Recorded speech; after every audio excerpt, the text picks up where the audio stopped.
আমজাদ হোসেনকে green signal ও প্রাথমিক selection দেওয়ার পরে মিল্টন বেসামাল হয়ে তার নেতাকর্মীদেরকে ও গাংনীর জনগণকে বিভ্রান্ত করেন যে তিনি শেষ পর্যন্ত মনোনয়ন পাবেন। কিন্তু শেষ পর্যন্ত চূড়ান্ত মনোনয়ন না পেয়ে তিনি ক্ষোভের বশীভূত হয়ে এখন আমজাদকে হারানোর জন্য এক মহা পরিকল্পনায় এঁকেছেন। যদিও তিনি নিজের পদ রক্ষার জন্য ওপেন সমর্থন জানিয়েছেন, কিন্তু এটা হলো জনগণের চোখে ধুলো দেওয়া সমর্থন।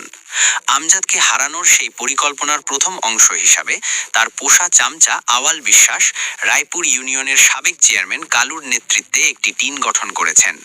এই টিমের দায়িত্বে থাকা আওয়াল বিশ্বাস ও কালু চেয়ারম্যানের নেতৃত্বে জামাতের সাথে ইতিমধ্যে একটি ভোটের নেগোসিয়েশন হয়েছে।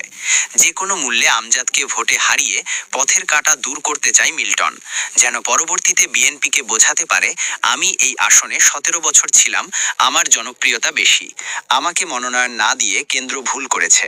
কিছু তথ্য প্রমাণ আমাদের হাতে এসেছে, আমরা শীঘ্রই প্রকাশ করব।